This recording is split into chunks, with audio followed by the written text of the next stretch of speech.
On va lire deux écritures. La première, 2 Pierre chapitre 1 verset 12. Ça dit ceci: voilà pourquoi je prendrai soin de vous rappeler ces choses, bien que vous les sachiez et que vous soyez affermis dans la vérité présente. Jean chapitre 14 verset 26. Jean chapitre 14 verset 26. Mais le consolateur, l'Esprit Saint, que le Père enverra en mon nom, vous enseignera toutes choses, et vous rappellera tout ce que je vous ai dit. Dieu ne se lasse pas de nous rappeler certaines choses, de répéter les choses. Une maman ne se lasse jamais de donner des conseils à son enfant. Jamais. Un papa ne va pas se lasser aussi. Même s'il faut le faire tous les jours, ils vont le faire. Et ils savent que c'est très important, c'est capital pour la vie future de l'enfant. Ils doivent lui rappeler des choses. Peut-être que la première fois, il n'avait pas bien compris. Maman va rappeler encore parce que la deuxième fois lui permettra de comprendre peut-être certaines choses qu'il n'avait pas bien saisies, mais la deuxième fois, il va comprendre. Maman ne va pas s'arrêter là. 2 semaines après, elle va encore revenir à la charge pour rappeler encore certaines choses à l'enfant. Et Dieu n'a pas changé. C'est ce qu'il fait au quotidien avec ses enfants. La Bible déclare que Jésus-Christ est le même hier, aujourd'hui et éternellement. Il ne change pas. Et dans les choses qu'on doit se rappeler, dans les choses que le Saint-Esprit voudrait nous rappeler aujourd'hui, il y a une chose fondamentale, c'est que l'on s'entende bien, que chacun comprenne bien qu'il y a une grande différence. C'est-à-dire, c'est une différence, c'est la distance entre la terre et les cieux. Cette différence-là, c'est celle qu'il y a entre notre vie avant de rencontrer le Seigneur Jésus et une fois qu'on a rencontré le Seigneur. En tout cas, c'est le jour et la nuit. Et le Seigneur tient à ce que ses enfants, c'est-à-dire n'oublient jamais cet aspect-là. C'est fondamental. Si je vais plus loin sans avoir cela à l'esprit, ma marche dans le Seigneur sera bancale. Je n'aurai pas vraiment du résultat. Parce qu'au départ, j'ai déjà mis la charrue avant les bœufs.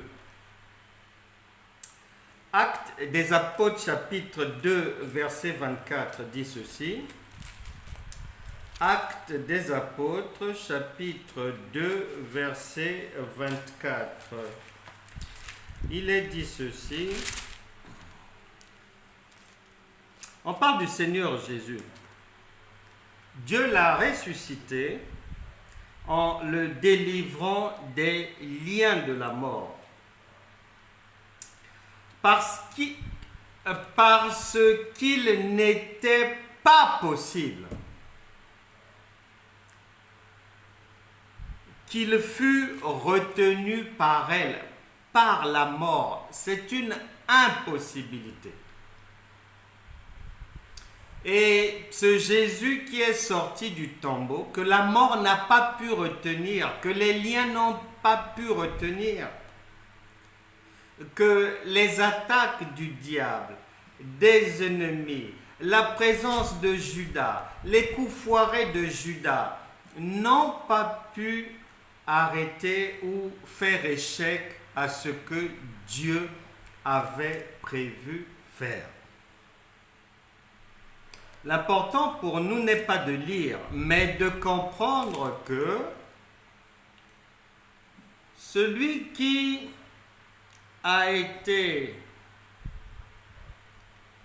est sorti de la mort, vit maintenant en chacun de nous par le Saint-Esprit. Pour faire quoi? Eh bien, pour répéter la même chose. C'est pour reproduire la même chose, la délivrance dans tous les domaines de la vie. Dieu l'a ressuscité en le délivrant des liens de la mort. Et nous savons que Dieu n'est pas un Dieu des morts, mais des vivants. Et nous savons qu'il est le même hier, aujourd'hui et éternellement. Nous savons qu'il n'a pas changé. Il est venu nous délivrer, il est venu nous sauver. Et il a dit qu'il est avec nous tous les jours jusqu'à la fin du monde pour reproduire le même scénario, c'est-à-dire la délivrance, la guérison. Galates chapitre 5 verset 1, c'est pour la liberté que Christ nous a affranchis. Donc, le Saint-Esprit voudrait que chacun le sache une bonne fois pour toutes. Que lorsqu'on devient enfant de Dieu, c'est une impossibilité. Non seulement de demeurer la même personne, mais aussi de vivre les mêmes réalités et de vivre les réalités que même les païens ne veulent pas voir dans leur vie. C'est une impossibilité. Et c'est écrit noir sur blanc. Maintenant, ce que le Saint-Esprit dit là, si je ne sais pas que en devenant enfant de Dieu,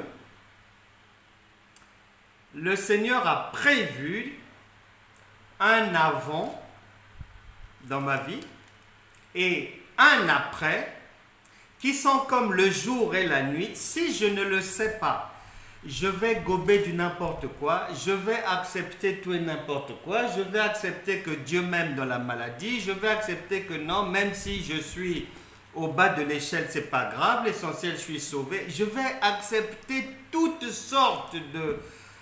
tout ce que les mouches balancent dans la nature, tout ça là, je vais l'accepter. Malheureusement. Lorsqu'une maman met au monde un enfant, il y a quelque chose, dès le départ, si on ne fait pas ça, c'est peine perdue, l'enfant est condamné à mourir. Si on ne coupe pas le cordon ombilical, l'enfant va mourir, même si on donne le lait maternel ou quoi.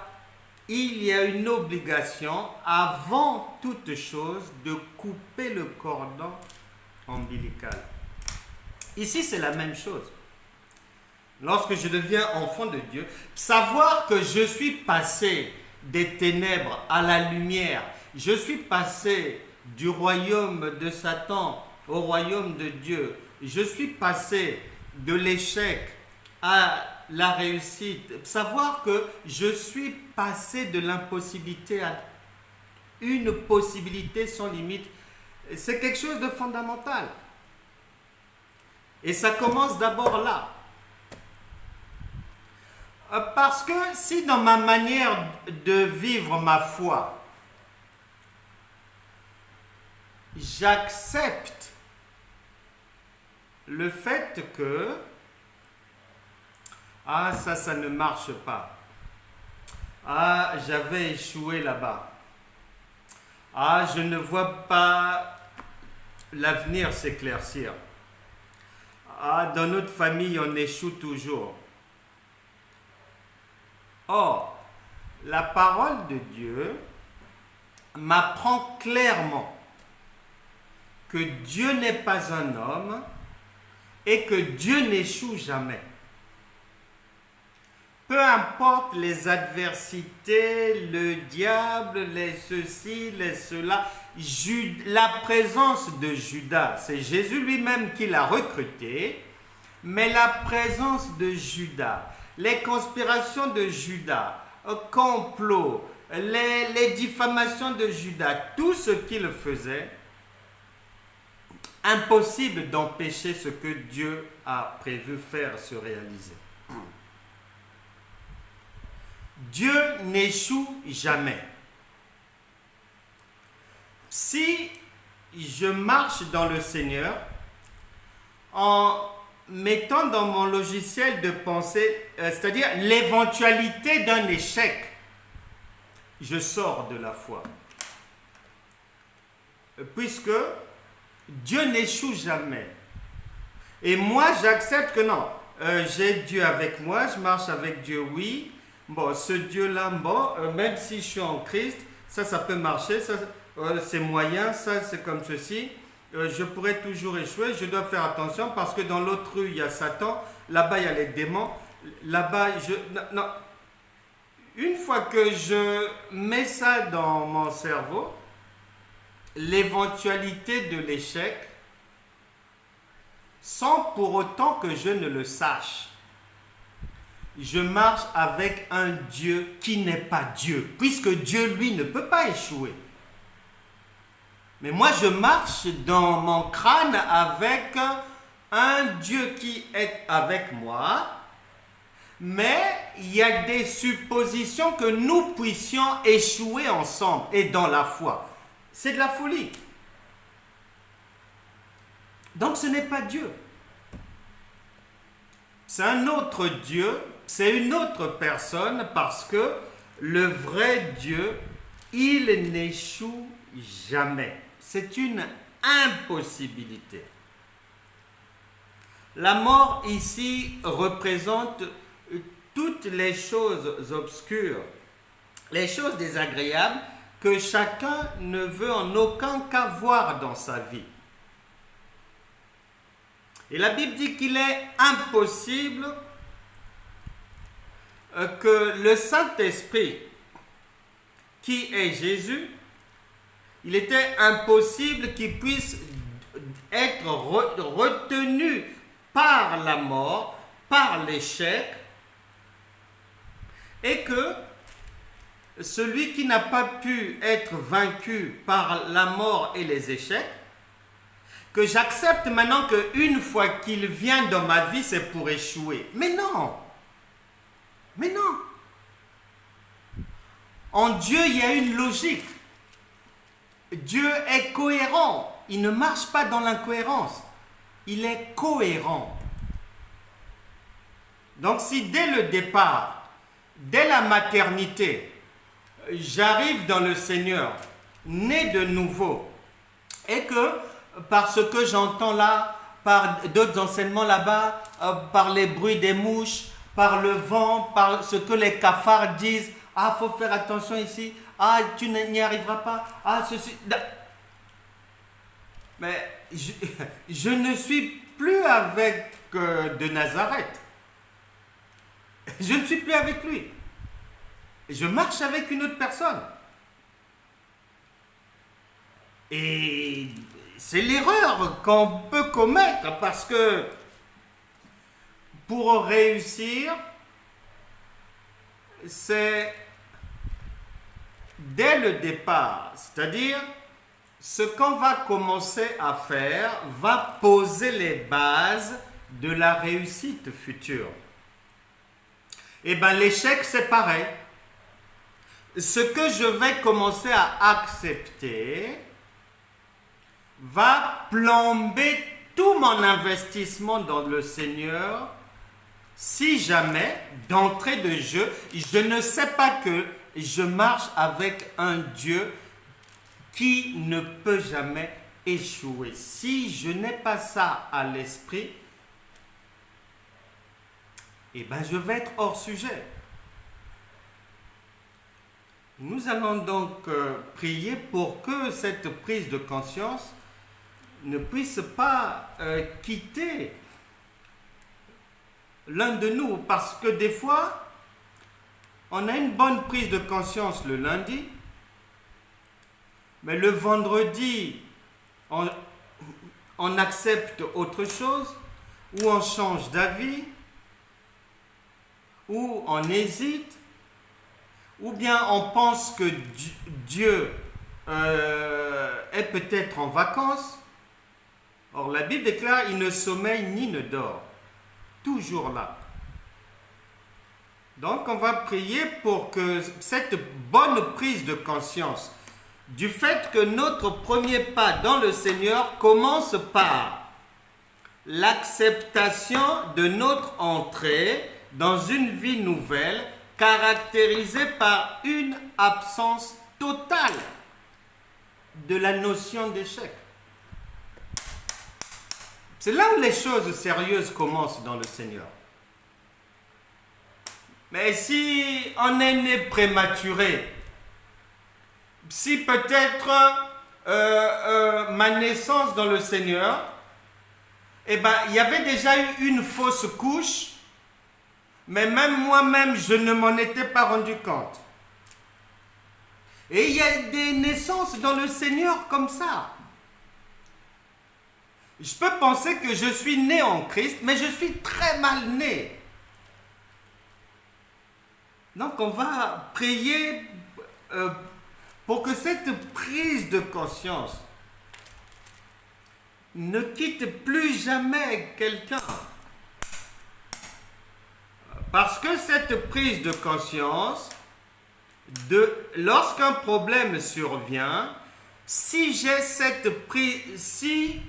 suis conscient de cela et que je marche avec cette pensée de l'absence totale d'échec, qu'il n'y a aucune place pour l'échec, pour l'erreur dans ma vie, et que j'ai conscience que, comme on dit, tout chemin mène à Rome, avec Dieu, même si ça virgule comme ça, je n'ai pas à m'inquiéter, on arrivera à bon port. Si j'ai cette prise de conscience-là, j'ai déjà fait plus de la moitié du chemin pour résoudre le problème.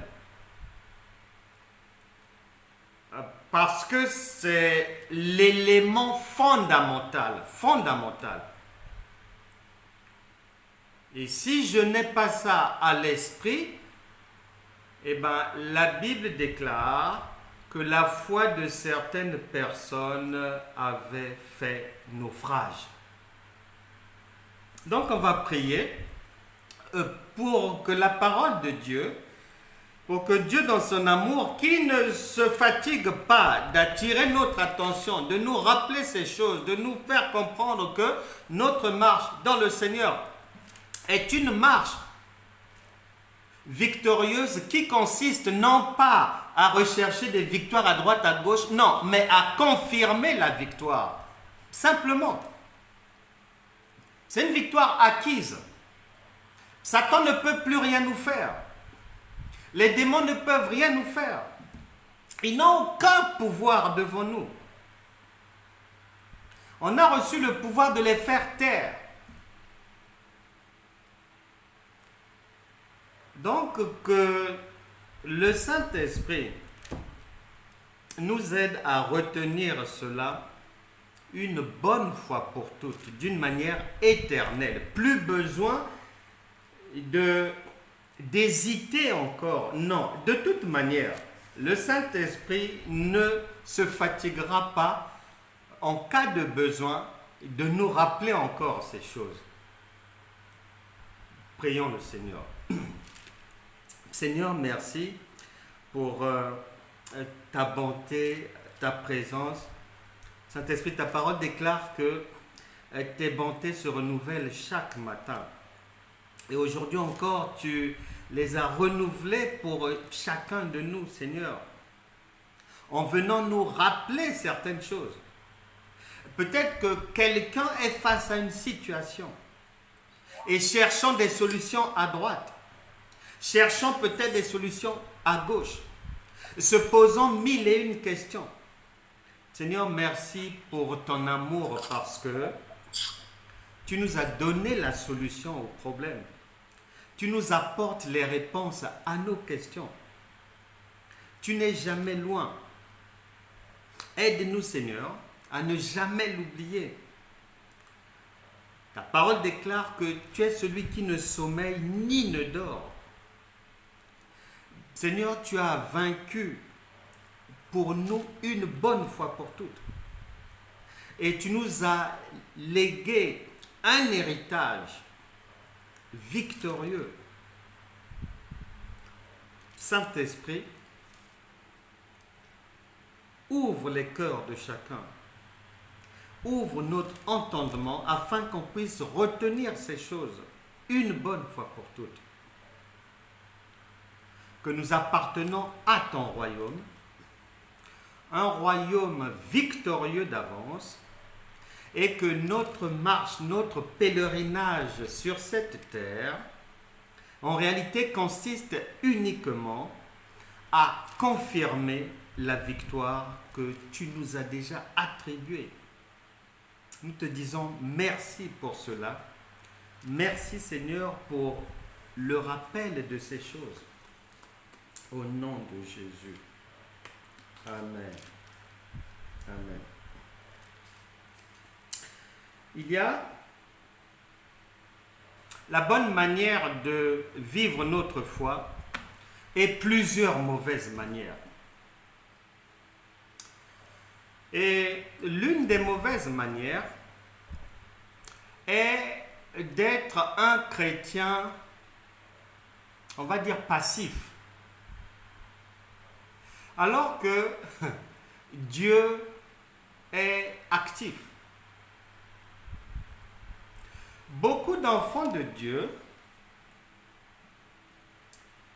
mènent une marche chrétienne qui consiste à penser que c'est parce que je jeûne, c'est parce que je prie, c'est parce que je lis la Bible, c'est parce que je suis gentil, c'est parce que j'essaie de rendre des services que je suis agréable à Dieu et que je suis dans la foi. Non, c'est plus que ça.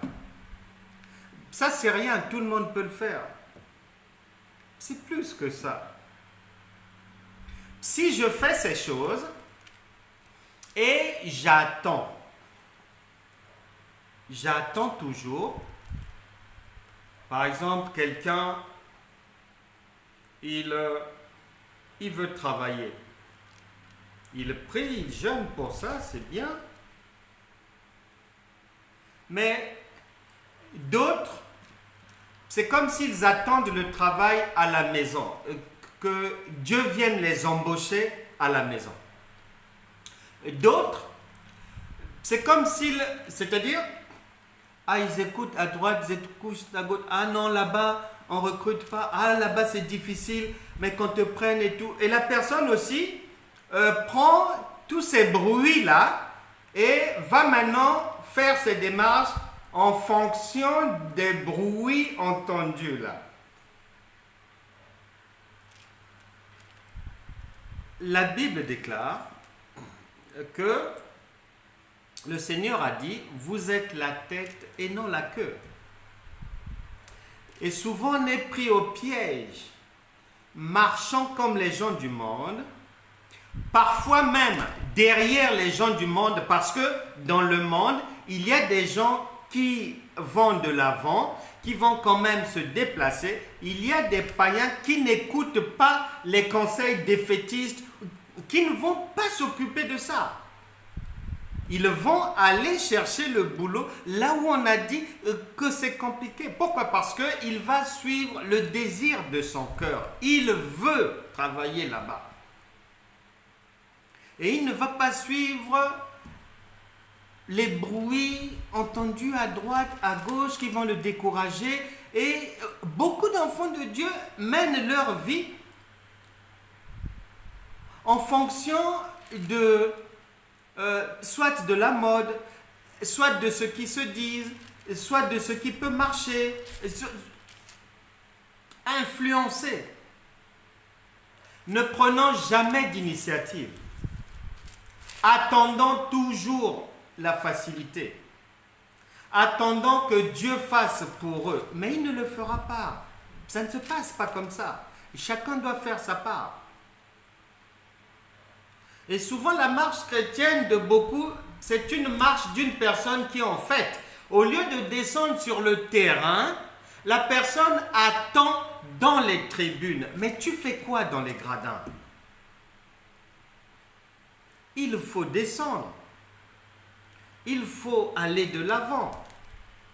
Il faut mettre sur pied les projets. Tu n'as pas besoin d'attendre d'avoir toute la somme exacte pour investir. Mais non. Avec le Saint-Esprit, ça ne marche pas comme ça. Donc, il y a ces pensées-là qui sont là et qui font qu'en fait, quelqu'un peut mener une marche digne d'un spectateur. Mais il ne sait pas qu'il est spectateur parce qu'il prie et il jeûne, il croit que c'est ça. Non, ce n'est pas suffisant. Alors qu'il y a des païens qui suivent même inconsciemment le modèle de Dieu, d'aller de l'avant, de ne pas se décourager, de prendre des initiatives. J'ai entendu plusieurs fois, et quand j'entends ça, ça me donne des maux de tête sur place. J'ai souvent entendu des femmes célibataires dire « Ah non, moi je suis mariée à Jésus. » Mais Dieu est esprit. Tu ne peux pas marcher comme ça dans la contradiction. Tu cherches un conjoint. Mais de l'autre côté, ta bouche dit que tu es marié à Jésus. Jésus n'est pas venu pour un mariage physique. Il y a des gens qui sont là pour ça. Et la personne va s'étonner pourquoi le célibat dure alors qu'elle-même, dans l'ignorance, l'inconscience, raconte qu'elle est déjà mariée à Jésus. Mais c'est une brèche qui s'ouvre pour les démons, pour les maris de nuit. Mais tout ce monde-là va s'engouffrer par là. Et puisqu'ils savent que Jésus ne peut pas être un mari physique, et puisqu'ils savent que Jésus ne peut pas remplacer ton âme sœur physique par lui-même. Mais non, il ne le fera pas. Donc, il y a ce genre de choses et ce genre de personnes, en fait, elles attendent. En même temps, elles attendent et en même temps, elles disent qu'elles sont déjà mariées à Jésus. Mais finalement, elles attendent. Après, ça dure 5 ans, 10 ans, 12 ans. Et à un moment donné, elles vont chercher la prière, vont chercher la délivrance. Mais c'est normal, toi-même, la Bible déclare que la mort et la vie sont au pouvoir de la langue. Et toi-même, tu as déjà ouvert la porte à un mariage spirituel qui ne vient pas du tout de Dieu. Et après, il faut déloger ces démons-là. On va donc prier pour que notre marche dans le Seigneur ne soit pas une marche à attendre on ne sait quoi. C'était hier j'écoutais un pasteur et il faisait le témoignage et que à un moment donné il priait parce que il voulait faire des choses mais il attendait que le Seigneur lui donne son aval. Et il s'était mis en prière et tout. Et pendant sa prière, pendant qu'il demandait encore, Seigneur, mais ça fait 10 ans que j'attends que tu me dises si je dois faire ou pas. Il a entendu audiblement Dieu lui dire, moi aussi ça fait 10 ans que je t'attends. Voilà, beaucoup de chrétiens sont comme ça. Il attendait depuis 10 ans. Or, Dieu l'attendait aussi. Et il l'attendait pour rien. On va prier pour que notre marche dans le Seigneur soit davantage une marche active et non passive, parce que la marche passive nous fait passer à côté de beaucoup de choses. Et à la fin, on pourra croire que Dieu nous a menti, ou soit Dieu n'existe pas, ou soit peut-être que Dieu ne m'aime pas. Or non, Dieu est amour et il attend toujours qu'on fasse le premier pas. Donc on va prier pour que nous puissions désormais marcher par l'action et non par l'inaction. Seigneur, merci pour ta bonté. Tu as dit, Seigneur, que toute chose concourt au bien de ceux qui aiment Dieu. Aide-nous, Seigneur, à prendre conscience, Seigneur, que nous n'avons rien à attendre de l'ennemi.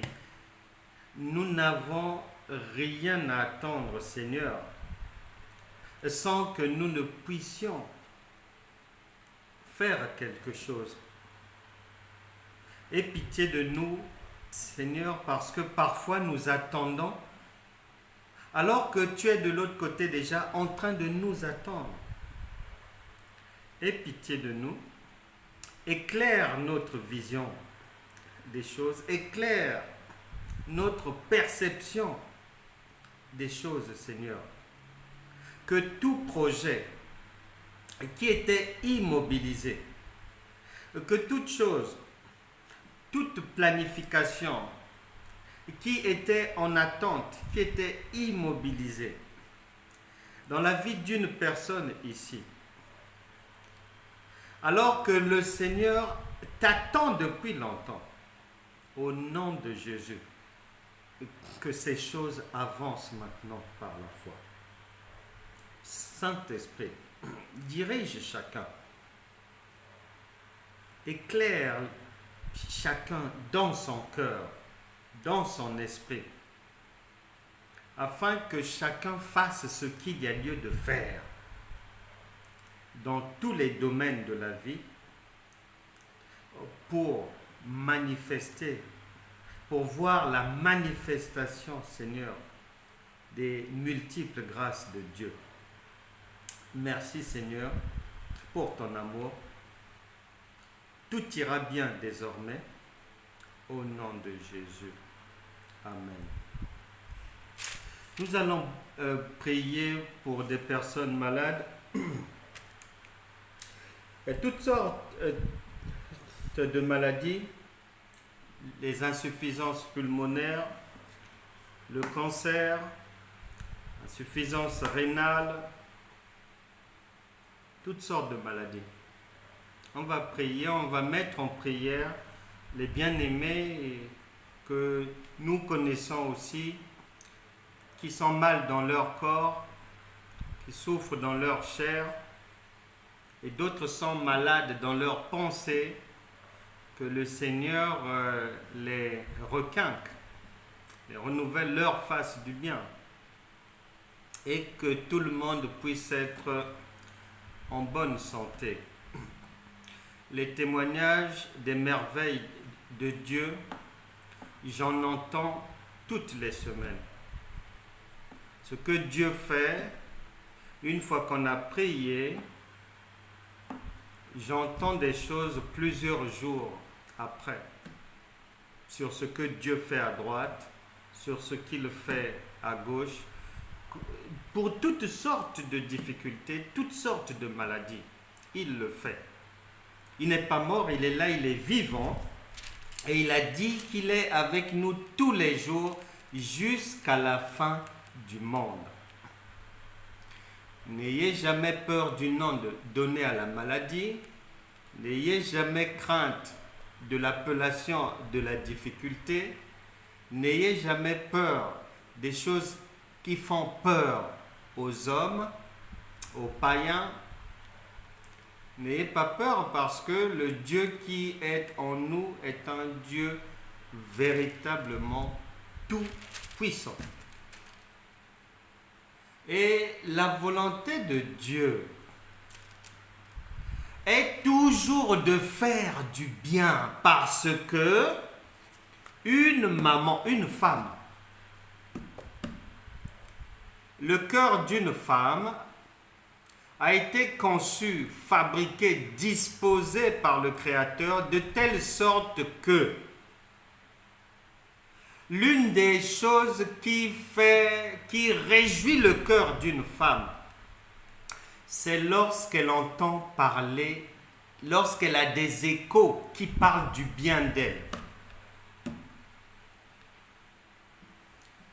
Ah, c'est une femme gentille. Ah, cette sœur est vraiment humaine. Ah, cette sœur nous avait aidé un jour, vraiment, elle est fantastique. Ah, c'est une bonne maman. Ah, elle tient ça de qui? Elle tient ça de Dieu. Et Dieu est un Dieu jaloux qui voudrait que tous les jours, qu'on puisse vanter ses mérites, le louer, l'adorer et tout. Et pour le faire, qu'est-ce qu'il faut? Eh bien, il faut les interventions divines. Il faut les miracles, les signes, les prodiges de Dieu. Donc, il ne peut pas se lasser de le faire.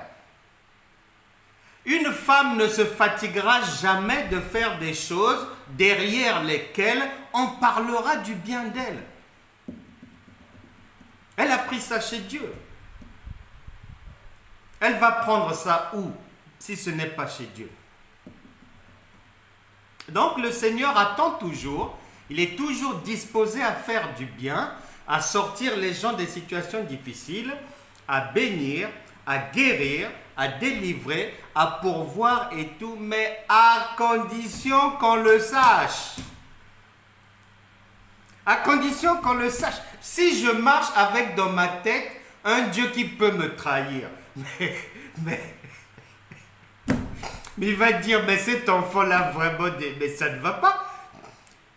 Donc il marche là, il pense que je peux le trahir, vraiment.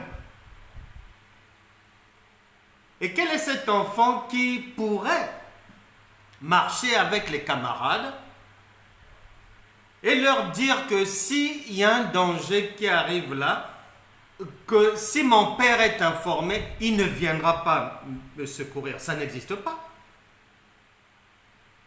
Donc nous allons prier pour toutes ces situations, pour la guérison divine, pour la paix dans les cœurs, pour la délivrance, pour toute autre situation. Et Dieu va se faire un malin plaisir pour qu'on continue à chanter ses louanges, puisque c'est ce qui l'intéresse, puisque c'est ce qui intéresse les femmes. Donc, il va se faire un malin plaisir pour nous faire du bien et sortir tout un chacun avec facilité, simplicité des situations les plus difficiles. Dieu connaît les problèmes par lesquels chacun passe. Il connaît. Et il n'a pas besoin de souffrir pour nous venir en aide. Non. Un claquement de doigts et c'est réglé.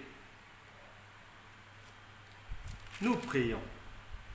Seigneur, merci pour ton amour qui est toujours là, toujours vivant.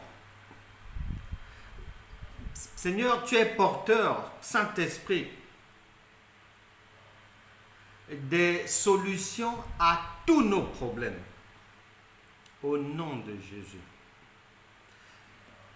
que toute personne ici, traversant une difficulté quelconque, que ce soit dans sa chair, que ce soit administrativement, que ce soit le manque de sommeil, que ce soit au boulot, où que ce soit, au nom de Jésus, reçois l'intervention divine. Ange de l'Éternel, faites du bien à tout un chacun et dans tous les domaines. Qu'il y ait la guérison, qu'il y ait toutes sortes de provisions, qu'il y ait le salut, la paix, la joie, les réconciliations,